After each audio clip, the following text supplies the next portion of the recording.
Question one, how do I learn to be just comfortable with emotional pain? And also, how do I get through with what sometimes feels like huge sadness inside of me? I've always escaped with substances or mechanisms like overworking, but it would be good if I could bring it up and out so that I can be all right with it and grieve it, or frame it logically for what it is. But mostly to just let it burn up emotionally, to cry or something. Or is that even necessary or possible? All right, it's a pretty big question to get us started. Let's start by sort of framing what emotional pain really is. Because there's the emotion, the physiological sensations that we give names to, like anger and sadness and disgust and so on. And then there's suffering, which is the resistance against those feelings. For a lot of us, and especially guys like myself raised in, say, New Zealand or Western culture, we've been taught to suppress or hide emotions, that most emotions are not allowed, that they're a sign of weakness or something like that. And that, of course, doesn't stop them from coming up. It just means that we don't know how to deal with them when they come up, other than to try and pretend like they're not happening or to manually override them with something like substances or busyness or something like that. But the real problem comes from a deep down conditioned belief that the emotions themselves are bad or wrong, that they themselves are painful, but it's our association with them that hurts us. The belief that they're bad and wrong is where most of the suffering occurs. The feelings itself, if you talk to somebody who's kind of okay with being emotional, person who's emotionally sensitive without any shame, they'll tell you there isn't really pain associated with emotions, just sensation. It's kind of like if you go to the gym and lift weights, you could call it pain, but you're not really suffering, are you? You kind of enjoy it. You like the feel of your muscles burning. But if you were to walk down the street and suddenly have the exact same feeling occur to you for no reason at all, you'd probably suffer. Oh my God, I'm having a heart attack or something. You'd think something was wrong with you. So it's not the physiological pain that bothers us, but the story that goes with it. Sadness is just like an aching feeling in here, not particularly painful. Sore, sure, but not devastating. But if it comes with a I'm not allowed to feel this narrative or I'm a weak person for having this feeling, then we suffer. So the question, how do I learn to just be uncomfortable with emotional pain? I'd say the question needs to be more like, how do I make it okay to be emotional? Rather than trying to avoid the pain side of it, trying to rewrite the narrative side of it. Even words, sadness, for example, this is just a label we give to a feeling that we loosely, collectively agree on. But what you mean when you say you're sad might not mean what I mean when I say I'm sad.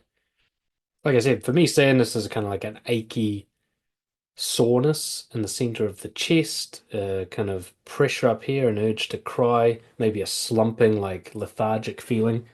Maybe that's not exactly what sadness feels like to you, yet we both use the same word. And if you've been conditioned to have negative connotations with these words, then that will bleed onto the emotion itself. Now, if you say, I feel sad, you might feel like weak or you're a pussy or something like that. But if you would just say, I've got a sore chest and pressure under my eyes, there's nothing connotated with that. And yet you're saying the same thing. So it can be a helpful step when it comes to becoming emotionally shameless to actually stop using the labels and to start just using the description of the physiological sensation. Instead of trying to categorize what is it I'm feeling in terms of a label like anxiety or happiness or anger, you can just describe physical sensations. Sadness becomes pain in my chest, tension under my eyes. Anger becomes sort of heat in the back of my neck and an agitation in my muscles. Anxiety just becomes a sense of nausea in my stomach and activation in my chest. When you describe it like that, there's no good or bad attached to it. It's kind of pure. It hasn't been tainted yet. And even if you were to describe it to others who might judge you, it actually can kind of throw them off when you don't use the labels. If you were to say to one of your guy friends who thinks he's tough that you feel offended, he might mock you for it. But if you were to say, like, my heart started racing when you said that and I felt this heat in my neck, well, you're not actually saying you're offended, but you are saying it too. And he might not react the same because he's not hearing that trigger word that he has shame around that he feels he has to mock. So when you're asking, like, how do I bring it up and out and be okay with it and grieve it, essentially what you're looking to do first and foremost is learn how to express it, how to put it into words. Later on, you can look at how to put it into actions. But whether it's by yourself, with someone else, journaling, speaking out loud, it's not so important how it's done, but to learn to practice to stop and just describe the physical sensations you're going through.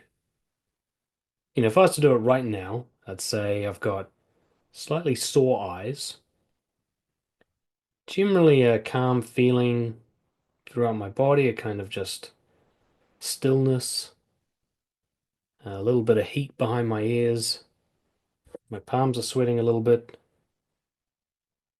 Do you have any idea what emotion I'm talking about? I don't. I don't know what I'd call this feeling. I don't need to call it anything. That's just the sensations going on inside my body. And you'll realize that emotions are really just sensations of sort of tension or lack thereof, heat, sort of awareness of body parts, nausea or stillness, activation or lethargy, the kind of sinking gravity feeling. It doesn't need a label. And in fact, the labels oversimplify it. Sad is actually a range of feelings. There's the sad you feel at a funeral, there's the sad you feel watching a movie, there's the sad when the bakeries run out of your favorite donut. They're not all the same feelings, and yet they all got the same name.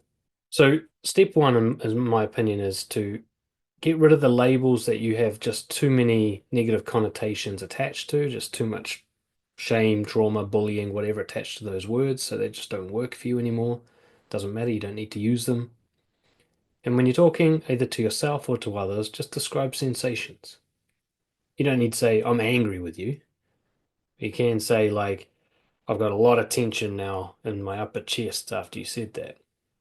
You're actually portraying yourself a lot more accurately. If you say, I'm angry, they have to guess what that means. They have to go into their own data bank, look at what they call angry, and assume that that's how you're feeling, and they might be wrong about that.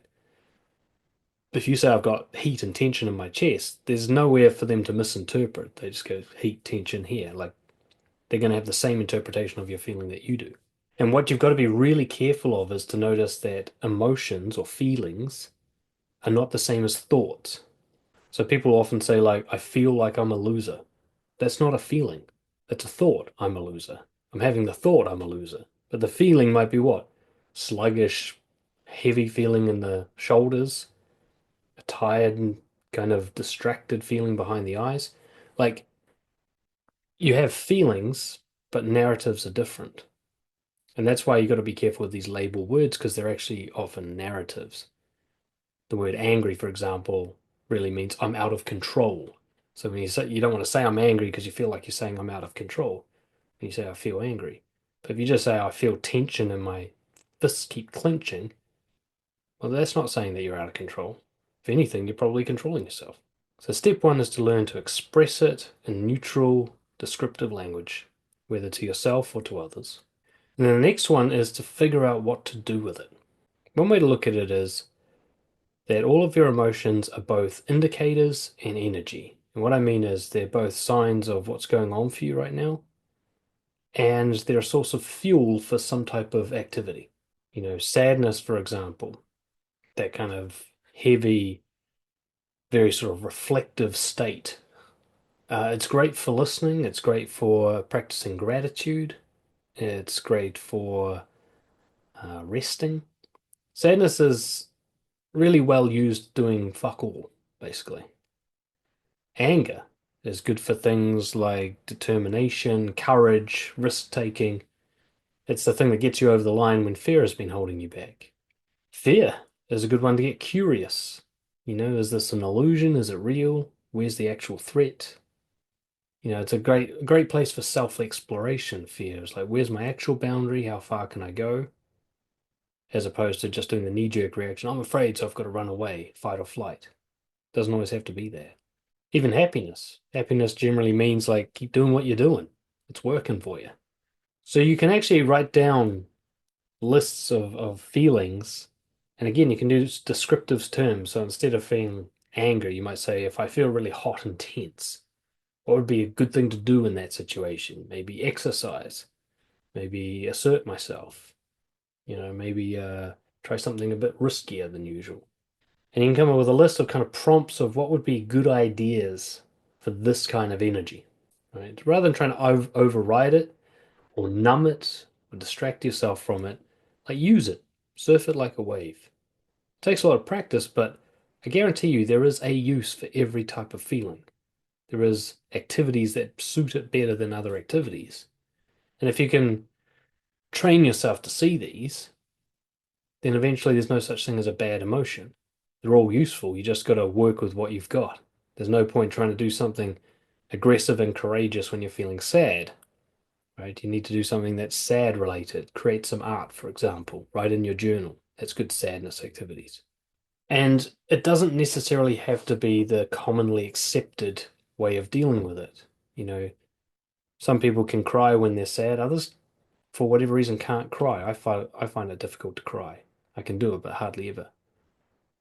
So I can't just bring tears out and just cry the sadness out. And even that would be trying to get rid of the emotion rather than using it.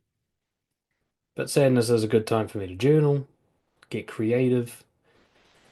Same with anger. You might be raised in a culture where anger means you fight, punch a hole in the wall. They might think that's a good idea. You don't have to do it like that, nor should you. You can do it to write that letter to your boss who's been pissing you off. You can do it to drop and try some push-ups or do some pull-ups or something like that. You can always use the energy in a way that's maybe unique to you. My overall answer to the question is it's not emotions that are causing you pain necessarily, even though some of them have sort of painful elements to them. It's just tension, heat, a bit of soreness, vibrational kind of activation in the muscles. None of these things really hurt you. Suffering comes from the stories that come with these feelings. And if you ditch the labels, then you can ditch the stories and ask yourself, how should I use the way I'm feeling right now? Hopefully that answered the question.